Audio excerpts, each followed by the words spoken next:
And now, Raw and SmackDown present WWE Backlash.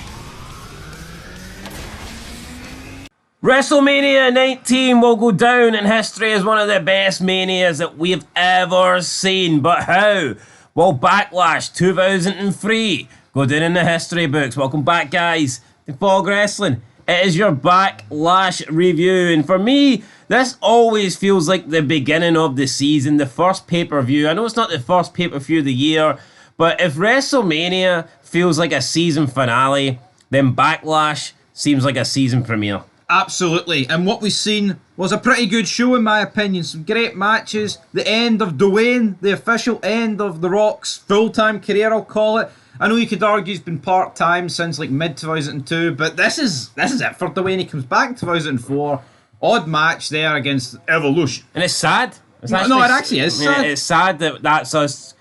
I would say The Rock, as we know him, is over. Yeah, he will come back and he'll have that feud with CENA, and there'll be some decent stuff in there.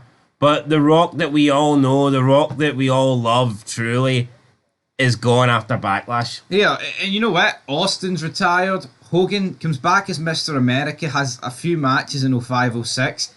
But for the most part, the three biggest stars that this business has created are fucking done. You could certainly argue that Backlash feels like an end of an era. Yep. No, absolutely.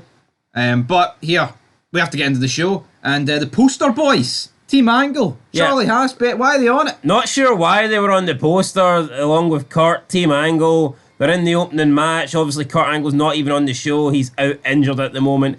I mean, I guess they do decide posters in advance, so maybe they had plans for Team Angle against Brock or something, or some possibility of a Kurt Angle rematch. Maybe that's what they planned, but the plans didn't happen because Angle's out. Team Angle, though, they defend the titles against Los Guerreros, Eddie and Chavo, and they beat the Guerreros at their own game, lying, cheating, and stealing. Chavo went for a suplex, Benjamin scooped his leg, held it down. They got the 3 count after the match, though. You had Team Angle get attacked with their little cardboard, not cardboard cutout, but their picture. They had like a portrait or something of Kurt Angle. Yeah, it was a big massive picture of Angle in a frame. And then we see Eddie and Chavo steal the belts. They leave through the entrance ramp. They go out to the car park. They get in a lowrider. Eddie's messing about with the hydraulics.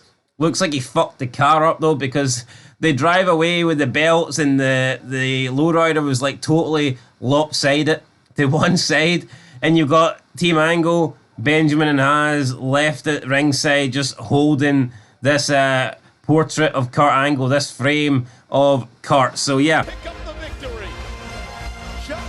Team Angle might leave with Kurt, but the Guerreros left with the belts. No, they did, and you know what? It just proves these guys need Kurt to bloody spoon feed them, apparently. But Kurt Angle, successful neck surgery, back soon. Thank fuck. That's what I'm going to say. Can't wait. I thought this was a great opener. It was a good opener. I liked it. Backstage, we get Test and Tori. Test is forcing himself on Tori. He's like, come on, Tori, you know you want me. You made that Playboy magazine for me. Tori says, nah, I'm not interested. Test forces himself on Tori, and Sable sees the entire thing. Tori tries to slap Test, but he blocks it. And I mean, Sable now, she's got some ammunition. She's going to use it. And you know what? I like this because you've got Raw and SmackDown people interacting with each other. And these would be like the only times that they would interact on pay-per-views. So, you know, it does feel unique seeing, because obviously we've seen Test looking at Tori's Playboy over the past month. And now we're actually getting to see Test and Tori in person. And I think that I enjoy this. I like when the brand split was legit and real and actually was a thing. It feels real, and you know what? It's such a minor feud, and it's better than anything at Main Events Mania these days. Exactly. Anyway, Sean O'Haire with Roddy Piper takes on Rikishi. Up next, honestly, this match just didn't do it for me. Roddy Piper was trying to get involved. He's stuck in the 80s. Yeah, the referee's on his feet most of the time. Piper is getting in the ring. If he does anything, he's going to be DQ. It just did not look good. Rikishi, though, did crack the coconut over Piper's head, which is pretty cool. O'Haire hits his finisher. Fireman's carry into a slam. Gets the win. I mean, the ending was decent, I think, with the finisher and the coconut, but It was, but even just Roddy Piper constantly getting in the ring when the referee's looking at him. It's like, come on. yeah, but it's the selling as well for Piper. It's so goofy and cartoony, and it worked in the 80s when kayfabe was more than fucking alive and everyone thought it was real. Yeah. Seeing toys at free, Piper's outdated, folks. Jimmy Snuka's outdated. There's a reason like the guys like Hogan and Flair, the only guys fucking around. Yeah, and also we had that coconut busting open. Roddy Piper. We go backstage. Sable tells Stacey that Tori was hitting on Test, even though it was the opposite way about. Sable has got it in. It was kind of funny though, because she's like, "Oh, I need to speak to you over here," and they move like 1 inch across the room. Oh, that's much better. Yeah, you know what? I think Sable could have did better here. Thought she dragged it out. She did. Oh, it's nice to finally meet you, but unfortunately I meet you under these circumstances. You know, I don't know. Could this just be signs to someone that's been away for a long time and it's possibly showing? Yeah, like I mean, most of these WWE wrestlers, gals and they're not fucking known for their acting, but no, but this I mean, was pretty bad. This kind of went throughout the night, but I think this was the only one that kind of stood out as Bad. yeah. Like I think Test and Tori was fine, and later on I think Tori and Stacey was fine. I just think this one was a wee bit. Yeah, it's like when we know what Sable's going to do, you just wrap it up in half the time. It took her too long. It was like current and WWE. Stacey wasn't really taking it serious. It's like, hold on, Stacey, you're fucking lying. All roads lead to Test doing this. Yep, we go backstage. RVD says the situation they're in is not cool. RVD says he likes being one half of the tag team champions and he doesn't want it to end the night. RVD says no matter how bad they kick the Dudleys' ass, Chief Morley will not let them win. But Kane says if they're gonna go down, they're taking the Dudleys and Chief Morley to hell with them. So up next we get RVD and Kane taking on the Dudleys. I miss the day when there was like 2 sets of tag team titles and like, alright, I definitely prefer the 2 teams in this match more than the other 2. But it's 4 good sets of teams. Yeah. Could you imagine WWE... They know how to work a separate style for singles wrestling and incorporate it into tag team wrestling. Could you imagine today if WWE had 2 world tag team title matches on their pay-per-view? Come on. Think how... I mean... Los Garza and fucking... Motor City Machine Guns and Alpha Academy. Raiders and bloody... whatever jobbers are facing. Fucking fridge raiders. What happened to tag teams, man? I don't know. Anyway, Chief Morley, he put in a decent performance, a non-biased performance, a non-corrupt performance right until the end, where he hits Kane with a low blow. Looks like Dudleys are going to win, but Kane and RVD fight back. Lance Storm comes out, gets involved. Kane and RVD continue to fight back. We then get a bit of a miscommunication with Chief Morley taking down Bubba Ray. Clothesline, player. Devon then attacks Chief Morley.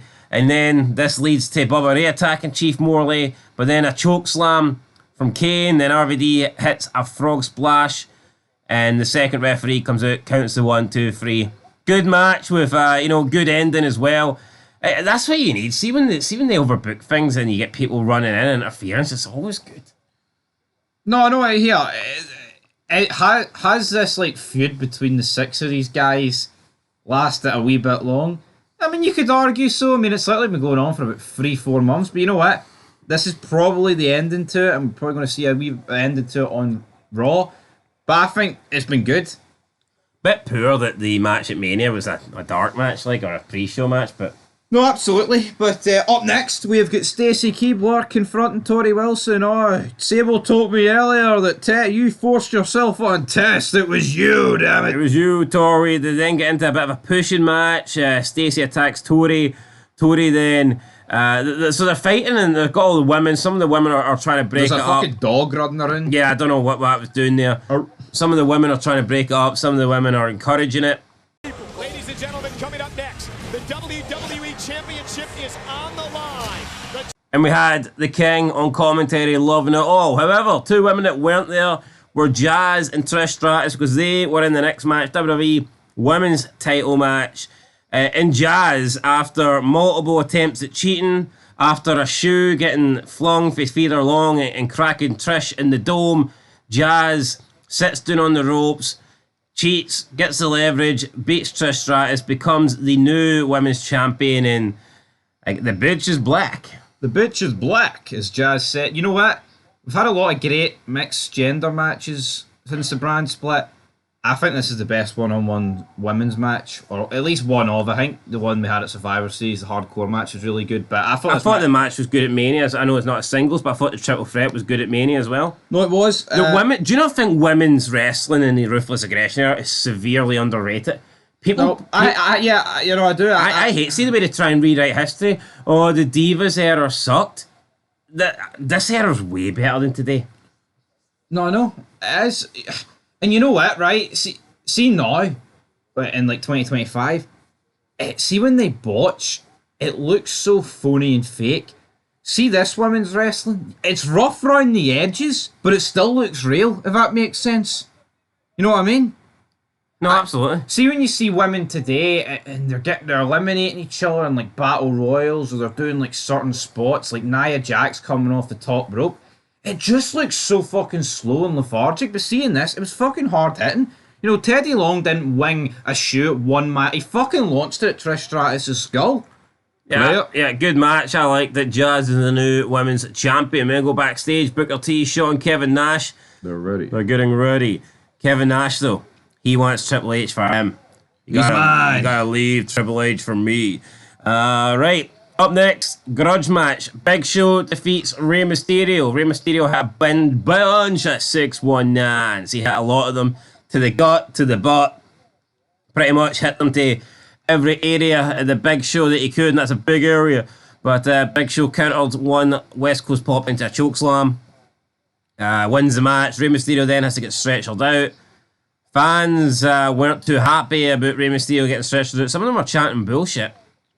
But then Big Show comes back and gets a gets a baseball bat. No, he doesn't. He gets Rey Mysterio wrapped around the stretcher and uses him like a baseball bat. Insane spot. And just swings the stretcher into the ring post. And I think it's one of the most iconic images, I'd say, from like the Ruthless Aggression era. Yeah, Mysterio then in the stretcher bounces off the ring post and face first onto the padded mat, I guess. No, you know what? This match was like 4 minutes. I thought it was done to perfection, the big man versus wee man style, and then he fucking kills him at the end. Yeah, because look, no one wants to see us go for 20 minutes. This didn't need to go 20 minutes with Big Show doing like rest holds and putting his body weight on Rey. Nobody wanted to see that. This is when they used to book to perfection. Right? I don't know who was the fucking agent for this match. I don't know who booked what and who did what. But see the fact that like Rey was doing all these moves just to get Big Show down to like one knee. He hit 2 619s just to get him in position for the one and only 619. Fucking great psychology. See if you fucking watch this and you go and watch this shite today, man, and you say that's better, you're fucking mentally retarded. You heard it here first. Yeah, we then get Lillian Garcia with Triple H, Flair, and Jericho. They cut promos on their opponents tonight. Triple H was pulling Lillian back. It's like, hey, I'm not done talking, and yeah, this is the king of the world. Yeah, king of the world. They've assembled a team. We know Jericho and Triple H have never really got along, but tonight they're going to have to get along if they want to win.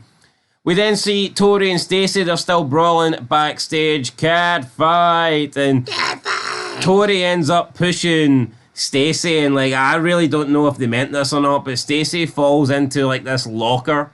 I guess it's like a filing cabinet. And then whatever was on top of it just like falls and lands and smashes her on the head. I mean, if they were trying to do this, then that was some perfection. Yeah, they executed it brilliantly.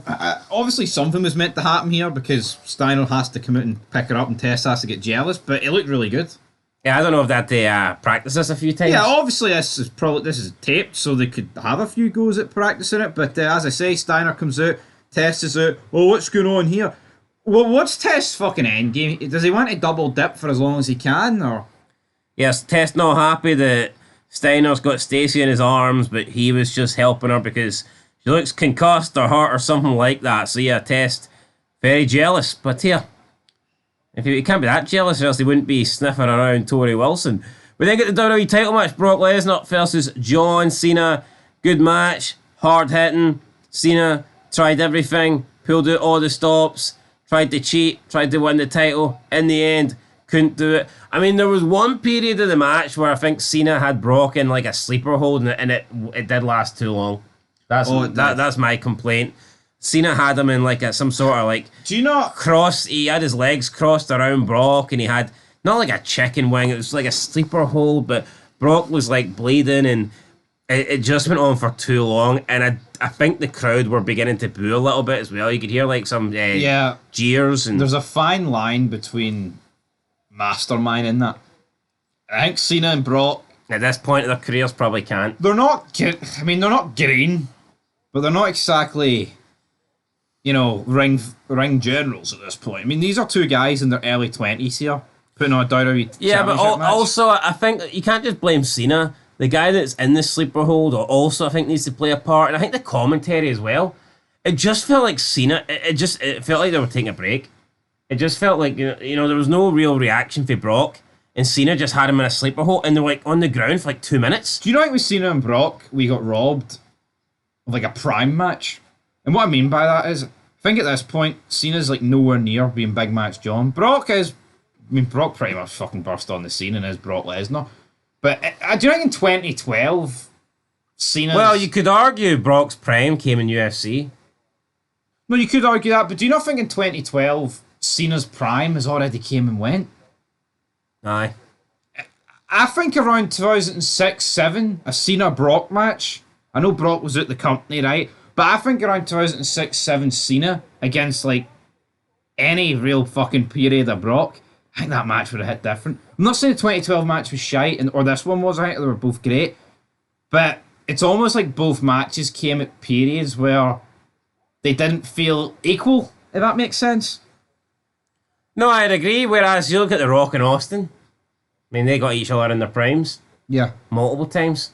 Like, see, in 2012... No, but it would be like if... I think it'd be like if you got a Rock and Austin match in 96, and then you got the final one in 2003. You'd probably be thinking, the ideal time would have been somewhere in the middle of that. The 2012 one was weird, right? And for me, that's what, like you said, see with this match here and the 2012 match, I kind of feel like the prime match would have been somewhere in the middle. Yeah, but the 2012 one's weird because Cena's just lost to The Rock, right? And even though Cena like 2010, 2011, he's still a massive deal, right? And he was still fucking burying people, don't get it twisted. But, he lost to The Miz at Mania. He's losing to The Rock. And then he just beats Brock in Brock's first match back. I think the correct decision there would have been Brock to beat him. Yeah, I agree. But yeah, that's 13 years ago. But yeah, still like the match. And it really cemented Cena, but not quite ready for the belt. Yeah, but another reason why I think that Brock should have... Because Cena lost a lot that year. He did. Remember, he should be fucking Johnny, wasn't he? Yeah, he lost to... I'm pretty sure he lost to Laurinaitis, lost to Big Show. John Cena lost to... He lost to Lord Tensai. Yeah, we can lose to him. Fuck me, yeah. He beat Brock, and I get it. Brock battled him, but still.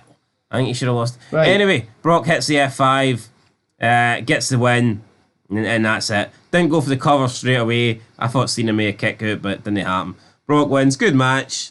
And we'll move on then. 6-man tag. Triple H, Jericho, Flair defeated the NWO. Well, the old NWO. I'll tell you what, right? I liked the promo for this match before it. The match didn't do it for me. I thought the ending was very fucking flat. Triple H takes 10 minutes to get the sledgehammer. Honestly, I don't really know how I... See, to me, I think to have like a tag match that features the world champion needs to have like a big stipulation or be extremely personal. And honestly, man, up until Raw there, Kevin Nash and Triple H were friends. Yeah. And then, I get it, Booker T was taking on Triple H and Ric Flair cost him, and you had Jericho and Michaels at Mania. I get it, but for me, this just feels more of a Raw match, doesn't it, than a Backlash? No, it's massive, right? And I've no real issue with it being on Backlash, to be honest. I do prefer my world champion defending his title, but we got that on Raw against Booker T, WrestleMania rematch, so I can't complain too much, but I just don't think the match really delivered. There was a lot of confusion about who's the legal man, who's not. And I just thought the ending took far too fucking long. Anyway. And then Nash takes the pin. I would have fucking bet my life on Nash hitting the jackknife on Flair and winning 1, 2, 3. And you want to know why? Because I know for a fact the next 2 pay-per-views is Triple H against Nash, and Triple H wins them fucking both. So what fucking good does it have Nash losing at Backlash as well? Well, I mean, he did use a sledgehammer. Okay, he did, but come on. I don't know. I didn't really. Here, it's great seeing these 6 guys in the ring, but I expect a wee bit more, to be honest. Yep, Triple H won at Mania, won at Backlash. Probably not going to lose anytime soon, is he? Fuck it. Yeah, when is it? What pay-per-view is it? Time to play the game. It's the one in between. What pay-per-view does he lose the Goldberg at? It's one after SummerSlam, isn't it? Reign of Terror. We go backstage with Terry and The Rock, and The Rock, getting ready for his final match. Easy, big fella. Rock's going to slap the shit out of Goldberg tonight, that big bald ass. Whisker biscuit, bitch. Yeah, then we get The Rock, Goldberg, main event, and I enjoyed it. The Rock obviously had to carry the match. Goldberg, it's weird seeing Goldberg do a match that doesn't end in like 2 minutes. Yeah, I think it was only about 12 minutes this match, which, 12 minutes doesn't seem a lot, but for fucking Goldberg, it's about 10 minutes too long. I feel like an Iron Man match. I did. Goldberg in the end defeats The Rock, hits the jackhammer. Look, I'm not going to sit here and say Goldberg's a great professional wrestler. I'm not going to say he's Shawn Michaels, because he's not. But I think the guy gets too much hate. No, of course. Yep, absolutely. And also, he works a different style. Why does everybody need to be the same? I don't want Goldberg to be a great technical wrestler. You've got Benoit for that. Goldberg's a guy that just hits fucking moves, impactful moves, and he looks like he's killing you while doing it. There was jeers here for both guys, right? Goldberg's unique. And he addressed it on Raw, and obviously it will be in the Raw review, but I like the fact that Goldberg says, you know what, those fans pay their money. Doesn't matter if they boo or cheer me. I'm here to kick ass and win titles, sort of thing. And that's exactly what it fucking should be. See this pish where they change stories based off, like, reactions and, like, people change it's like, we seen Charlotte Flair in 2025, right, last month, win the Rumble, and, like, cut a promo on Raw where they were booing her and she was acting as a face, but then on SmackDown, she was cutting a promo as, like, a heel, but they were cheering her. It's like they care to the fucking audience. At least if Goldberg turns around and says what he said on Raw, by the way, here, it doesn't matter who cheers me or who boos me, I'm here to kick ass because I'm Bill Goldberg, that's what I want to do, that's why I'm here. Do you think that just covers all angles, though? No, it does. It does. Anyway, Goldberg covered The Rock. 1, 2, 3 after the jackhammer. After the match, The Rock gave a farewell speech. Said he'd be back someday. I mean, he kept his word, but it is the end of The Rock. Let's just be honest. And it is the end of Backlash. So, yeah, good show. How good was it, though? Yeah, we've got to get into it. I'm going to give it a 7 out of 10. I thought it was a good pay-per-view, but it wasn't great. I thought there was a lot of good matches, but there was no great matches. I thought, I like some of the decent segments as well. It was good, but there was no standout match for me. And dare I say, as much as I think this Steiner, Test, Keebler, Wilson, Sable stuff is good, I think it took up too much of the show. Look, you look at 3 or 4 different segments. Yeah, but I like that because it breaks up the matches. Okay, it does, but I liked when you got. I think when you look at the 3 big matches, it's not even like Cena got I know he cut a good rap on the way to the ring, but he didn't really get much with the main event guys. He kept, hey, you tell the big nose I'm looking. Big sexy's looking. I agree with a 7. I feel like the mid card matches all delivered. Maybe apart from O'Hare and Rikishi. But the women's match was as good as it could have been. Thought Ray and Big Show, as I said, that was pretty much... Yeah, the women's match was one of the better matches, I think, of the show. Yeah, I thought Big Show and Ray was pretty much done perfectly. I thought both tag matches were great. But when we look at the 3 main events, Goldberg Rock, it's not the greatest match you'll ever see, right? But I still thought it was good, and the way it deserves to be main event. The promo was great, and I loved the fact the show kicked off, hyping that up. Title match was good. I think the 6-man tag, though, was a bit of a letdown. So I'll agree with a 7 out of 10. Up next, guys, 28th of April, Raw edition. There might be a certain rattlesnake making his return. You just never know. Till then, peace.